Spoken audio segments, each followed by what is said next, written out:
So, welcome everyone to the 64th Hands-on Agile meetup. Today, we're going to talk about mastering work intake, something that we're all familiar with. And we are very happy that Jeremy Willets and Tom Cagley are joining us. And again, we have these actions here. Okay. Yeah, we're lucky that we have an excellent editor. Okay, so now I start over again. Welcome to the 64th Hands-on Agile meetup. Today we are going to talk about mastering work intake, something I think we are all familiar with, particularly in times when it's getting a bit more stressful, when companies expect from their teams to actually deliver a bit more and faster, and the typical things. And I'm very happy that Jeremy Willets and Tom Cagley are joining us today for something that sounds really, really exciting, at least judging by Fortune's support of the main idea here. So I'm totally looking forward to what's going to happen here. And as usual, we are recording this. It will be available on YouTube. And I would say, Jeremy, Tom, would you like to start? Well, let's do it. Let's get right into it, Tom, shall we? Okay, I'll share the screen while you do the preamble. Yeah, so Tom and I, we've known each other for quite a bit of time. We had this idea to write a book a few years ago during the pandemic when we were stuck at home like everybody else, and we were kicking around ideas of what to write about. We started to think about challenges that we've seen as we've worked with teams and organizations, whether they're agile teams or teams otherwise, and we kept coming back to this whole idea of work intake and how work actually gets to teams. And so definitionally, we can start by talking about what we mean when we talk about work intake before we start to talk about some of the challenges that teams and organizations have with it. So when we're talking about work intake, we're talking about the way an organization decides what to do, how it spends its money, and how to deploy the people that are part of that.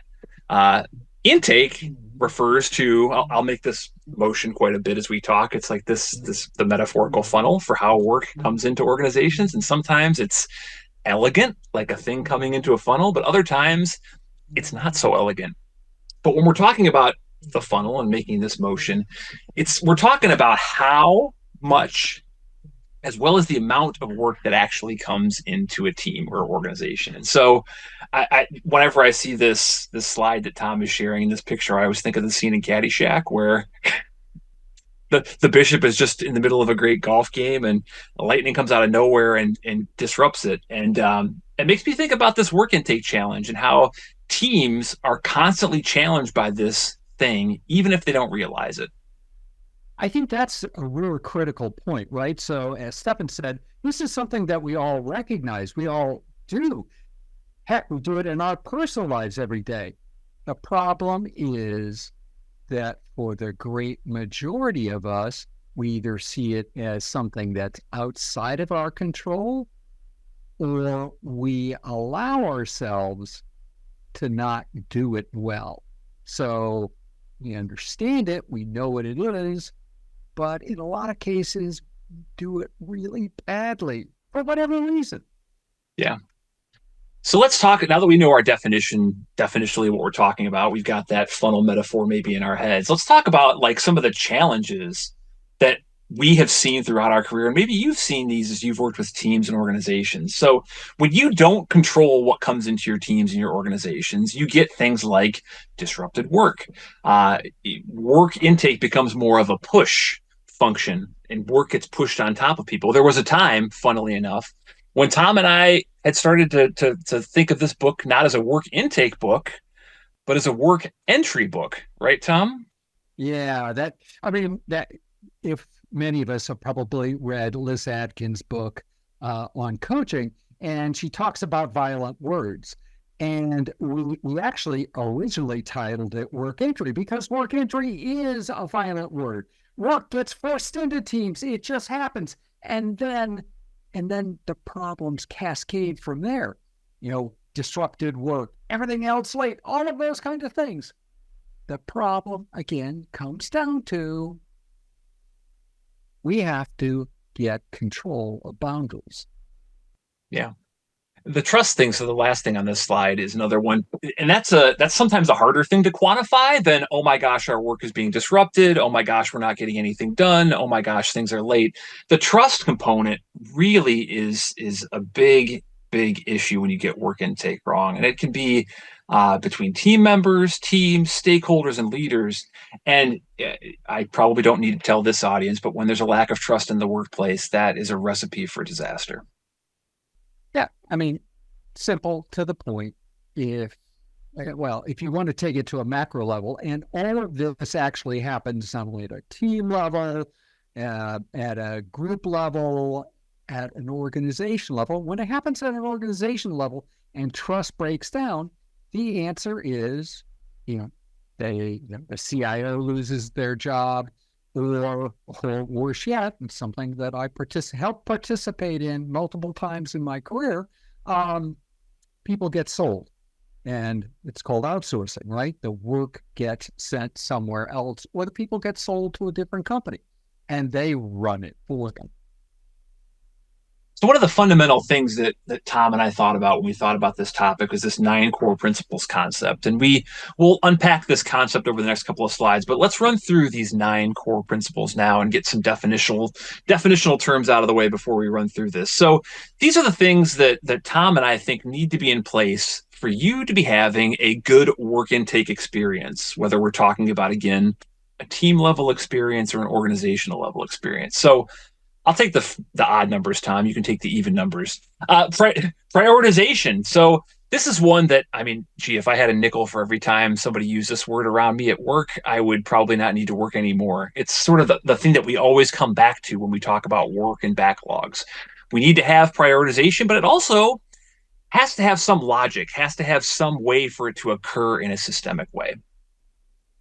Yeah, it does make sense. It's important to do important stuff first. Just a quick story. I was asked the other day, what do you think it would take to prioritize 115 projects so that we could know what to do over the next year and a half? And the answer is, that doesn't make any sense, right? World changes. Prioritization has a lot of other components to it. But the second on this list, even though it is a prime number, Jeremy, and you did primes on me the other day, control. The whole idea of control. There has to be, we talked about, or at least Fortune alluded to the idea of single piece flow. But for any of these techniques to actually work, you need to have a defined path. You need to have a mechanism that work just can't seep in through the boundaries. I don't know about you, Jeremy, but we had a tornado relatively recently in my area. And one of the things I was really worried about was the roof, the ceiling getting penetrated by branches that were falling off trees. Because if that happened, I'd see water somewhere seeping into my house. And without going and, minutely inspecting the whole roof, I wouldn't know where it was coming from because things seep in from different places. Let's talk transparency. So another kind of buzzy word that's been in our field for many, many years, but hey, like I've seen magical things happen in my career when you just show people what's actually being worked on. And you just, whether it's the 115 project list that Tom talked about earlier or something else, I'm sure we could talk a whole lot about what tool is best for this, or we'd certainly talk about how some of our electronic tooling doesn't promote transparency, but probably a different hands-on Agile meetup there. Consistency.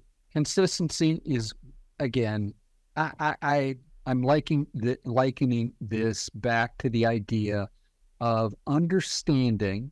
Again, you notice that some of these overlap. So if you did a Venn diagram, it would be some degree of overlap with a lot of these. Because very frankly, how can you be transparent if you're not consistent? How can you be, the lack of transparency gets in the way of consistency.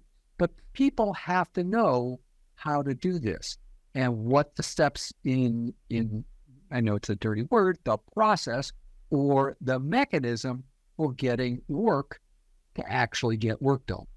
Yeah, frequency. So we've talked about transparency, consistency, frequency is the next thing that builds on this. It's got to happen on a regular basis. If you can establish a cadence to do this, that can be incredibly powerful as well. Shorter the cadence, obviously, the better. This is, again, going back to Reinert's and things like that, this is a mechanism, that cadence, that frequency is a mechanism for a feedback need. You have to be prepared. Just walking in and saying, this is the best thing since sliced bread, or the world will end if we don't do this, doesn't help, right? You have to know what you're talking about. You have to be able to have that prioritization or that sequencing discussion. Yeah, respect. So this is number 7, and it's sort of 7, 8, 9. Whenever I look at this list, I always think that 7, 8, 9 are some of like the more challenging ones because they're not so obvious. It's not so establishing a cadence or a level of frequency. Those are things that we're prone to do pretty regularly as agilists. But things like respect, that's not necessarily a thing that comes codified in our frameworks. It's something that we expect from people. We expect respect for the process of work intake. And Tom and I will talk quite a bit, I think, in this hour about what happens when there isn't respect for a work intake process. This is where my parent comes out in me. The whole idea of consequences to behavior is truly important. Let's face it, if people can jump the queue, not respect the process, then why wouldn't I?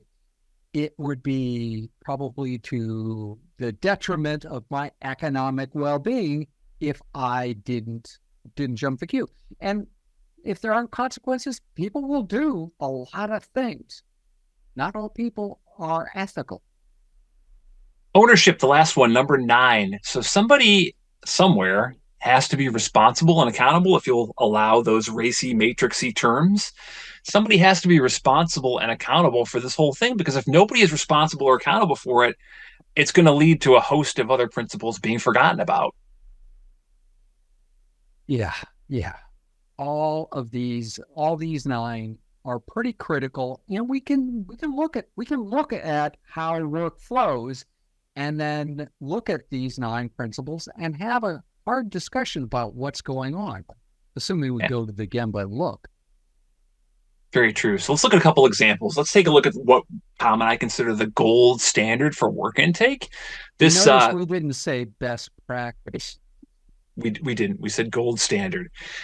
If you look at this might have a faint whiff of Scrum to you, because it kind of does. I mean, I think that when done well, and we'll talk a little bit more about Scrum in a few slides, but when done well, Scrum has a lot to offer in terms of work intake. It's got that product owner-y person stood up, which is that sort of avatar person that the arrow is pointing to.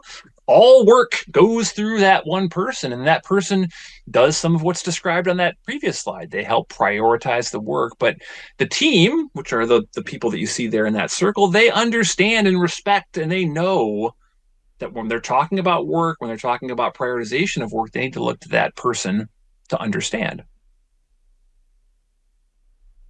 The hard part is this is nice. It's stylized. We can go to the Scrum Guide and we can find it. We can find it in a lot of other books. In real life, it is a little less prominent. You get scenarios like this, and this is not even the worst kind of problem, right?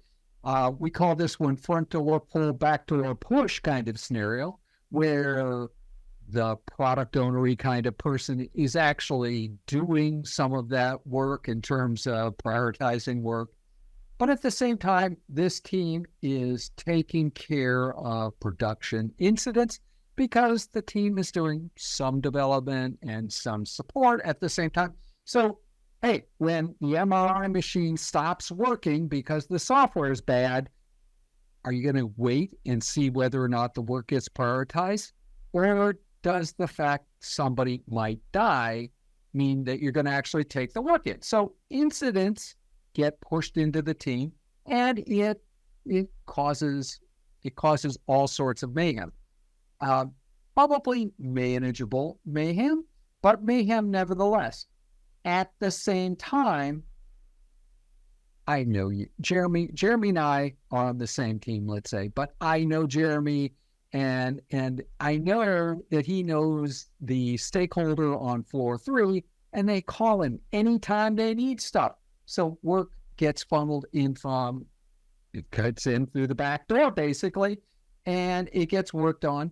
And those things that the product owner thought were such a high priority either take longer to get done or languish as nobody touches it because other things happen.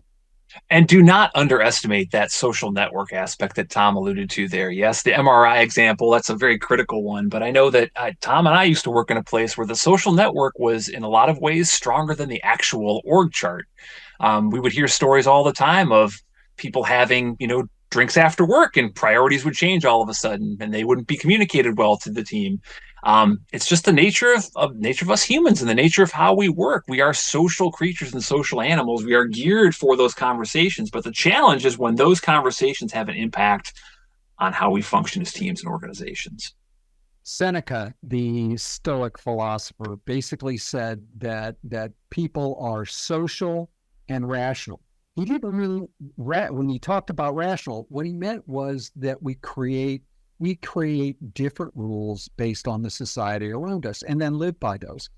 If we have friends, we sometimes live by that rule. Yeah. So let's talk about our 9 core principles and how those apply to Scrum. So These are fighting words. They could be, I guess, if you're super duper passionate. But I think, as I said before, I alluded to, Scrum does a pretty good job with these 9 principles. So at the bottom is sort of our key, our legend with where we're going. So the thick check mark is like fully addressed by the Scrum framework. The sort of the thinner check mark is it's partially addressed, and we can talk about what that partial addressment looks like. And then the X is the Scrum guide not addressing a particular topic at all. So in terms of prioritization, we talked about the PO role a couple slides ago. We talked about how the Scrum Guide articulates that role, articulates that set of responsibilities and accountabilities, and that product owner is set to prioritize the backlog. So check. Control, right? It enters through a product backlog and sprint planning. It has a control process that maintains that. We talk about it during our daily Scrum. So all of those things act as controls. Yeah, the product and sprint backlog, so those 2 separate artifacts are meant to promote transparency as well. Consistency, we have a cadence. We understand when things are going to happen. We have a pretty good handle on a set of ideas to make these activities run. Don't have to follow them precisely, but it's a good, consistent approach. Yeah. And so Scrum talks about the sprint goal. Scrum talks about sprint planning. Potentially, intake can happen at any of those points, right? Intake could happen at a sprint planning session. Intake could happen if a team learns something during a sprint that needs to make a change to accomplish a sprint goal. That could be an opportunity for intake as well. Frequency. So again, cadence. This cadence of Scrum describes when sprint planning happens. That should probably be, in most Scrum teams, really the pivotal work intake event. Even though it's not directly, part of Scrum, the idea of preparing your backlog, working through that so that you can actually do sprint planning is preparation. And, that's part and parcel of actually practicing the subject. Respect, that word is used in the Scrum Guide. I mean, it's been many years since it was added to the Scrum Guide, but I do remember when it first popped up. I love that addition, the focus on that particular value. But when the Scrum Guide talks about respect, I believe it's primarily for people and less about respect for the process. But really, there needs to be some level of respect for the mode of operation in a Scrum context. Consequences, that's not part of what's in the Scrum Guide. So the whole idea of Scrum, unless you pick up some of the books behind me, where people do write about those things, but it is as part of the core that people discuss and learn about, it's mute really on that topic. Principle 9, ownership. We're back to that product owner role again. And this is one of the reasons why the Scrum framework is pretty good when it comes to work intake if you do it right, because we have that single person responsible for sort of standing at the mouth of that funnel and helping understand and working with the team to understand what actually needs to be done. As we spin up, as we get groups of groups and things like that, all of these tend to get stressed. And because there are human beings involved, there's potentially more points of failure. It's game time, right? Are you going to read the title of this slide like the computer from War Games? I don't remember how that sounded. Do you? I'd like to play a game, Tom. It was something like that. Yeah, I remember the line. I just don't remember it's either tic-tac-toe or global thermonuclear warfare. One of the two, right? Those are your choices? Let's go for tic-tac-toe. Here's what I'd like to suggest. This is hard to do in this kind of a concept, but let's think about using the structure on the left, right? Accountable, responsible, participant, advisor, as defined there. Accountable, person who's accountable to the business for this. Responsible, maybe one or two people who are responsible for day-to-day execution, and make sure that people are meeting that standard behavior. Participant, who actually, is doing the work, maybe interacting, collaborating, all of those kinds of things, but aren't making the choices about what's on the backlog and what work gets taken. And then who's providing advice, mentorship, whatever word you want to use for that. But accountable, responsible, participant, and advisor. If this were a in-person or longer thing, we'd hand out a piece of paper. You could fill in the gaps as you go. But let's just pick on a couple. And I expect, by the way, everyone in this group to get this probably to be on the same lead or the same page as we are. But, you don't have to be. And that's why the conversation is excellent. Put in the chat what you think are, in terms of consistency, product owner, team member, Scrum Master. Who's accountable? Who's responsible? Who's an advisor? We'll watch for a couple of seconds as you think about that. By the way, I agree. Fortune, if you disrespect the process, you probably are disrespecting the people. So who might, Jeremy, in terms of consistency, who's accountable for this? Yeah, I think that I would hope that the Scrum Master has some level of part to play here in helping make sure consistency is established. But in terms of making it run and making it go, I think it's probably that product owner role once again. Yeah, I think I would argue that the Scrum Master is more of an advisor in this role than accountable. So as you're thinking through this, right? As you're thinking through the 9 core principles, think about who does it. And arguably, I've only stress out when I see the answer to a role that everybody is accountable. Everybody is responsible. Everybody's a participant and everybody's an advisor, because that's hard to have a discussion, at least in my estimation. Well, who is responsible for transparency? Love to see somebody throw an idea in the chat on this one.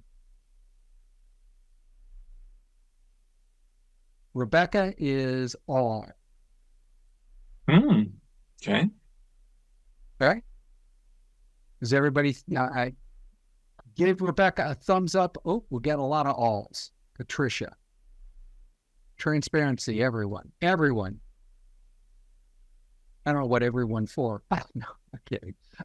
So everyone must be for transparency. Absolutely. There it is.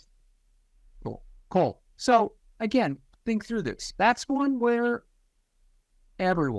we went through this process as we wrote the book as a mechanism to actually think through roles, especially, we have a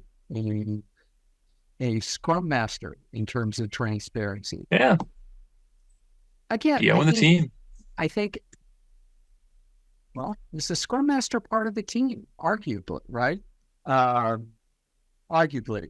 So again, here's our take. And I think every implementation is a little different. So what we discovered pretty early on when we started having long nights as we were typing on laptops and working on that is that in reality, that accountability thing, who's responsible to the business. And in many of the organizations that Jeremy and I have worked at, they're a little bit bigger. They have a product management organization, and that the product manager has a lot of that responsibility.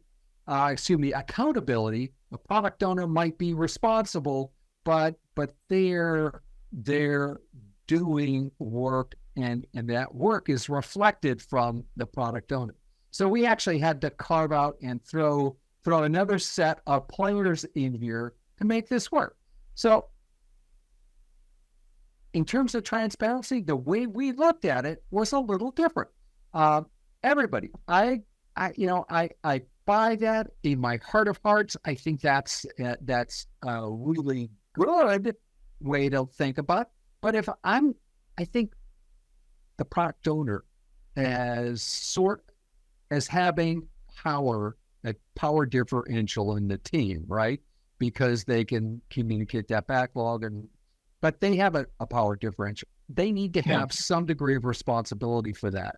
The team members and Scrum Master / coach, whatever word you want to use for that, I think it's them. If it were an undifferentiated, very flat organization, it's everybody kind of thing. Everybody has a part to play in making these principles happen. It's just a different part to play, but they're all complementary figures. I hope you can see that from this particular breakdown.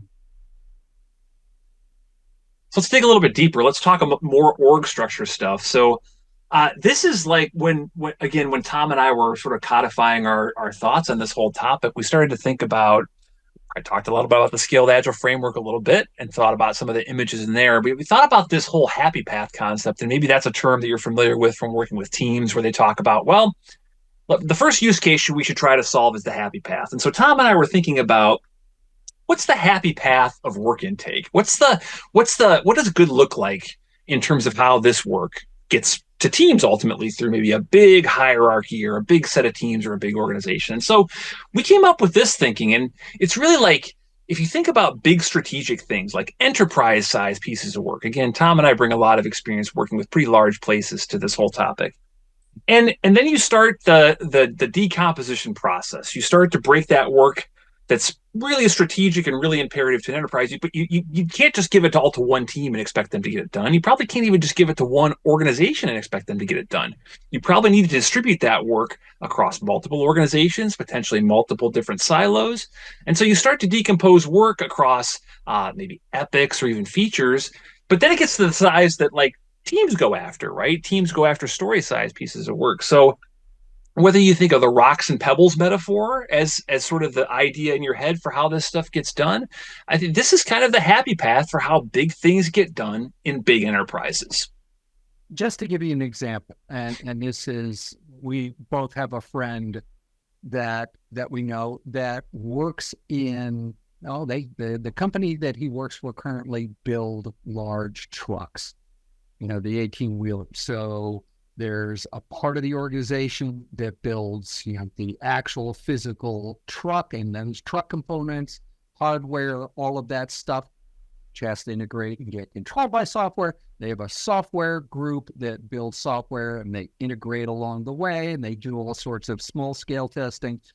And then it builds up into this larger piece that includes hardware, software, and other different components that all have to fit together. So again, it's that big strategic idea, the truck that can pull, small planets, different programs, the wire harnessing, and then it breaks down into all of these.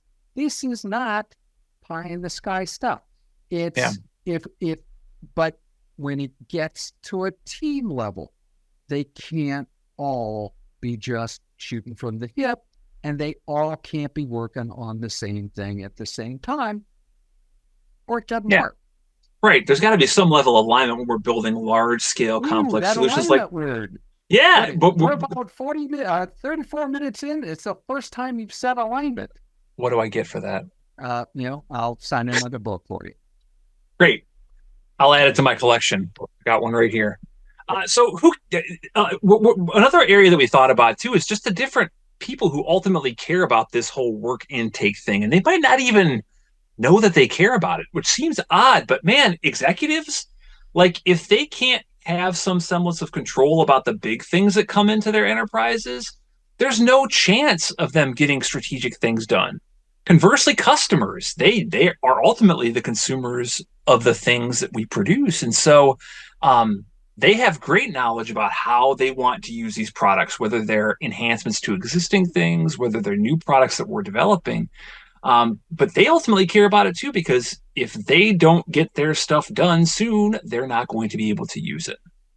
I like the question that we continually ask, and that is, if work is delayed or long, who gets impacted? I think we, in discussions, it was who picks up the phone and screams at you is probably closer to the point, right?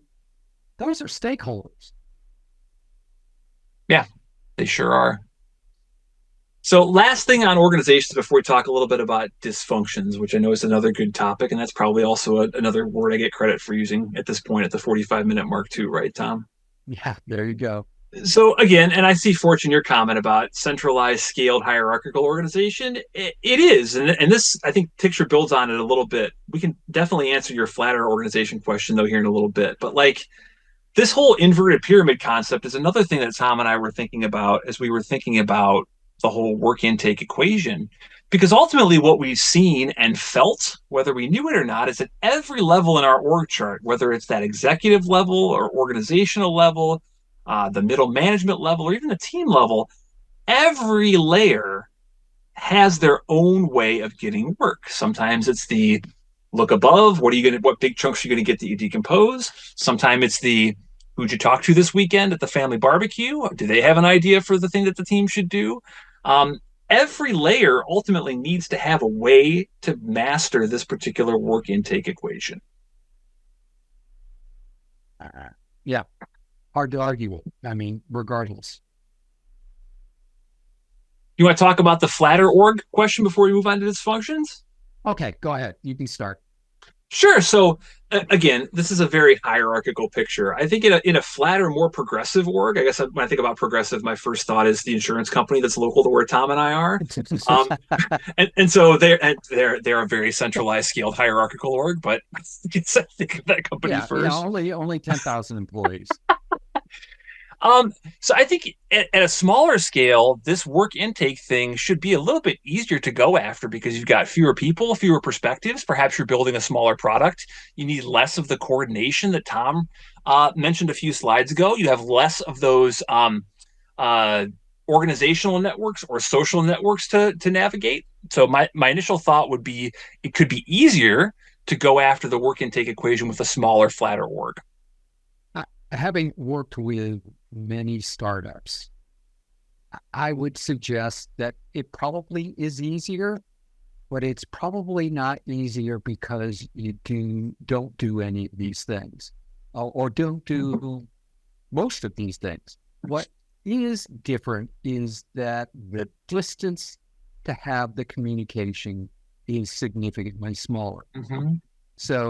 So there is, if you're dealing with a startup that actually is using seed money from an investor, angel, or has gone through any one of the series, they do have higher level centralized objectives that have to happen.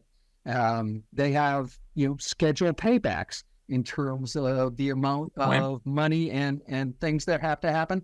Well, the investor gets to change all of the owners, or at least all of the people making decisions. So all of those things, I think, still happen, but they happen at a higher speed, and perhaps they're happening at a more granular level. So arguably, I think that the difference is overplayed, that there are differences. I just think they happen faster, or at least in my experience, they tend to happen faster. Yeah, let's talk a little bit about unicorns and rainbows, shall we? That seems like a good part of the program to talk about. And then So unicorns and rainbows. they're excellent. Double rainbows are even better.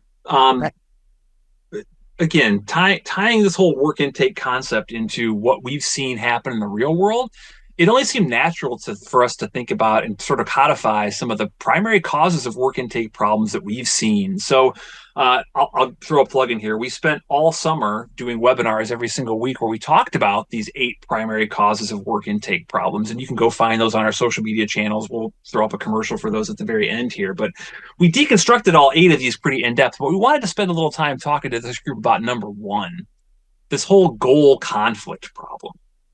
So when I think about goal conflict and differences in goals, you have at the team level, often a group of individuals that want to get stuff done in an orderly way. But then you've got somebody who comes in, whether it's a internal stakeholder, external stakeholder, who wants something done now. Perhaps it's, to use Tom's example, perhaps it's a person that picks up a phone and yells very loudly. And it doesn't matter whether that work is planned or not. What the team hears is, my goodness, somebody's yelling at us to get this thing done. We either have to choose to, submit and accept that work entry, or risk the consequences. Yeah, and this is the goal differences, I would suggest, actually are substantially magnified in smaller companies. Right, and especially when the smaller organization, the owner is the lead person in the company. Yeah. They have. Well, I worked for a small firm in Pennsylvania, out of Philadelphia, for a period of years. And at one point, I pushed back in terms of taking on my 4th client that I had to figure out how to work in a 14-hour day. And the comment was, I own this company. I will make that decision. If you don't like it, you can fly home, and I might pay for the ticket, kind of thing. Again, very, very different reaction than I had expected. But their problem was they had to make payroll. Their problem was they had the bank on their can because people weren't paying fast enough. Again, still a very flat organization, right? I coded, I consulted, I then reported to the owner of the firm. One layer. Everybody one layer kind of thing away from the owner. So what can you do, Tom, to figure out if there's differences in goals happening? So we've got a list of questions that you as agilists, you as coachy people can use. And Tom and I have asked these questions before in the places that we've worked. And these are sometimes questions that are not going to be obvious. Sometimes you need to get out, you need to observe, you need to ask these questions of, and maybe individuals or teams, but you really need to start to understand whether there's a difference in goal challenge happening at the place where you work. In this set of questions, I'll pick on the last one, just because it's maybe an obvious one. So, are disagreements and arguments about approaches common? I know I've been part of large-scale discussions about a product path, perhaps even a product vision, where highly paid executives have yelled at each other about that. And so that's maybe an obvious example of some sort of difference in goals. But these can be, even under the radar as well. It can be as simple as I've worked in places where it's been colloquially known that perhaps 2 managers just don't talk to each other anymore for some sort of perceived disagreement they had. And so it's sometimes harder to discover these kinds of things. Or team members. Yeah. So they looking and understanding, again, as, and the whole, whether coaching is dead or whether you're a leader, a Scrum Master, not that they're not leaders, a coach, any of those things, part of your role is to actually look at what's going around you. And are there people who you can tell generally don't trust each other? Yeah. Sitting through a planning session for an A3 project, and we were talking through the approach that we would use just to do a root cause analysis, whether we're doing Ishikawa, fishbone or something like that. And one person made a comment. It was the response was a tad side, and they just shut down. They didn't trust. There was no trust there. They couldn't be part of the conversation. Yeah. They had there were differences in not only goals, but there were differences in terms of the perceived value of the team. So there's a set of questions that you can go after, but ultimately you need to do what we described a second ago. You need to get out and realize that you have a problem. You have to go to the Gemba. You have to see what's going on and ultimately push towards more adoption of shared goals, whether you're talking about goals at the team level. I know sprint goal, as described in the Scrum Guide, is sort of a common way to orient a group of people around a common goal. If you're a scaled agile kind of implementation, there's the PI objective thing that you could go do. Organizational level, Tom and I have worked different places where they articulate maybe an annual goal concept or a quarterly goal concept. Any of that stuff is better than having nothing. And it's also better than having goal conflict, which is, you might need to bake in a little bit of like cadence and synchronization to this whole goal setting conversation. It's never a one and done conversation. So let's go back just briefly to the whole idea of single piece flow, which I love. I love the idea. I think that it works. If you can manage the handoffs, if you don't have siloed kind of thing, but it makes a lot of sense. But it only makes sense if you can control the work as it enters the team and then can follow through. If the boundary between the team and other things is porous, you're not going to be doing single piece flow for long. Right? You may think you are, but other things are tracking in. Arguably, go back to the idea of looking at what's happening, exploring what's happening, keeping it transparent. Take those 9 basic core attributes and determine which ones you're having trouble with. Then things like single piece flow or other approaches have a better shot at actually happening in real life. Again, another thing that, again, back to some of the Fortune's comments, and the single piece flow has a much higher probability of working in smaller organizations where you don't have legal and other mandatory requirements for separating things like operations and security and things like that, like bookings. Stephen Covey, the 7 Habits of Highly Effective People, like a legend when it comes to some of this. There's an 8th habit. I've heard tell of an 8th habit. I have not read the book. I have it over there. I actually went and bought it now. The 8th habit. It is so almost 50% larger than the 7 habits. So I don't know. It's a big habit. It's a big habit. So this Stephen Covey quote seemed really like relevant because this is very much a call to action for you all, because I would almost assume are having this challenge in your organization. And so the Stephen Covey quote, the first choice we make each and every day is, will we act upon life or will we merely be acted upon? So there's a whiff of stoicism here, probably baked into this quote as well. Tom's been doing a lot of stoic reading. I just finished one of Seneca's books last night. There's definitely like an ability for us in our roles to do what we described a few slides ago, to understand what's going on in our places that we work and understand whether we are being challenged by this whole work intake equation, and then ultimately work with other people and the smart people that we work with to take steps to fix this, because it's ultimately going to make everybody's life that much richer and better. This is within our span of control. Well, at least a lot of it is. Mm-hmm. I mean, there may well be the tap on the shoulder by the CEO of the firm, and saying no to that might have consequences, different kind of consequences, but it exists, right? And there are things that you can do, and you can learn.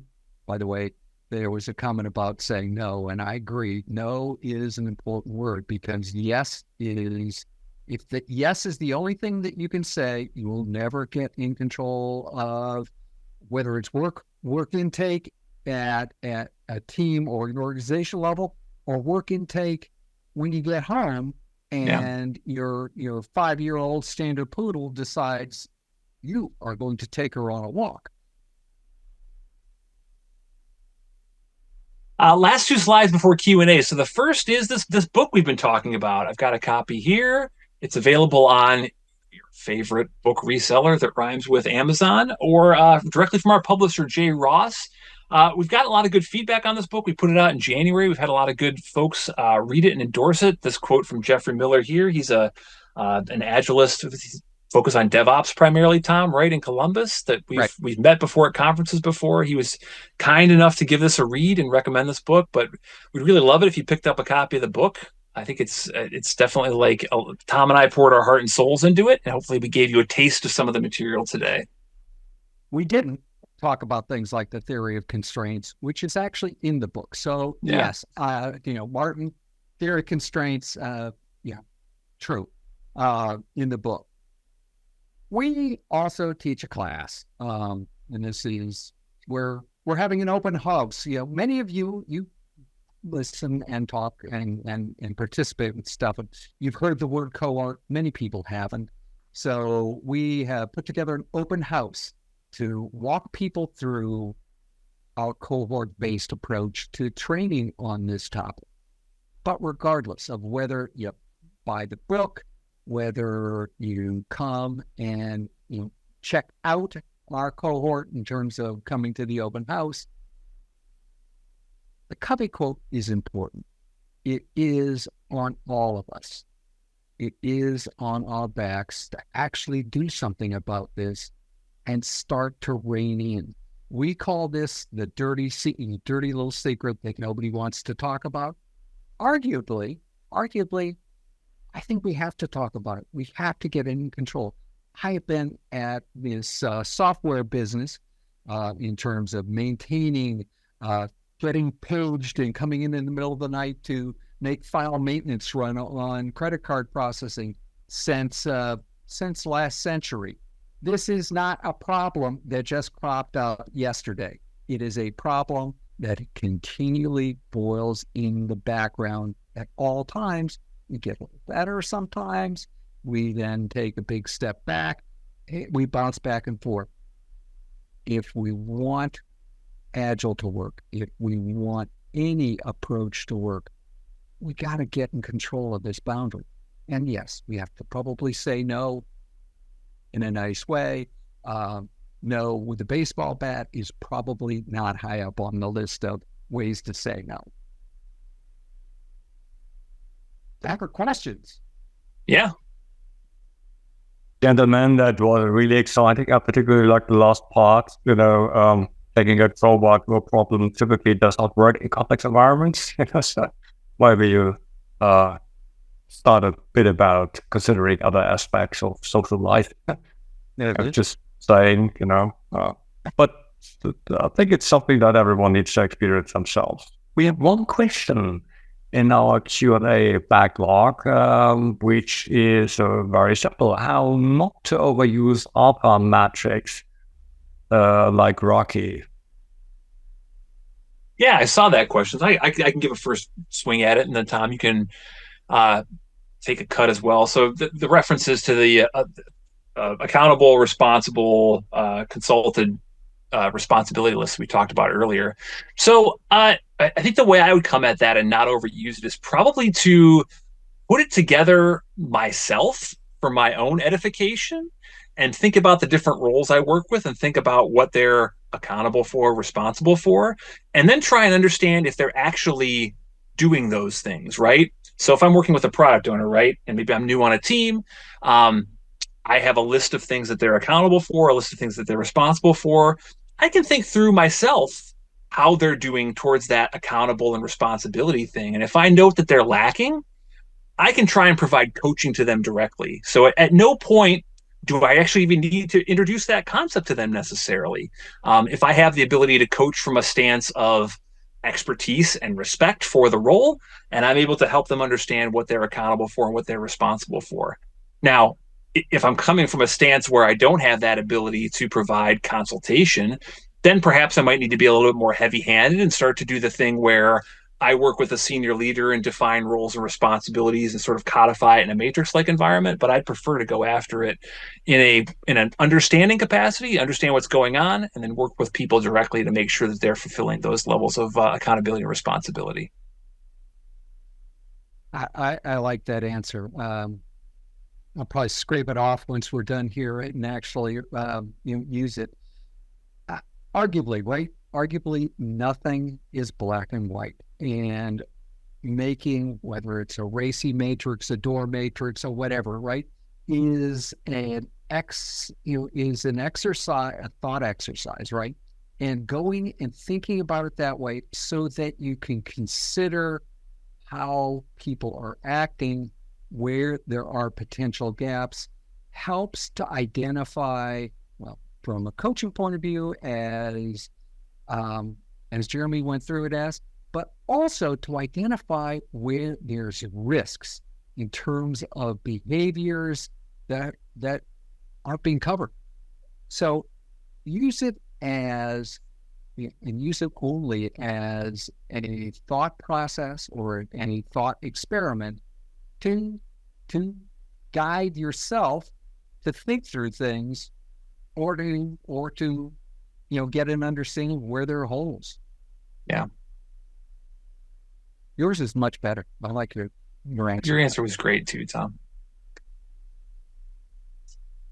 Gentlemen, Jeremy, Tom, thank you so much for spending your time with us today and providing us with a deeper insight into mastering work intake. It's highly appreciated. The video will be available, I expect, in weeks or something like that. So I will, as usual, share it on YouTube and let you know and spread it via the newsletter so that other people will have an opportunity to watch it too. Enjoy the rest of the day, wherever you are, and stay safe. Bye, folks. Thank you.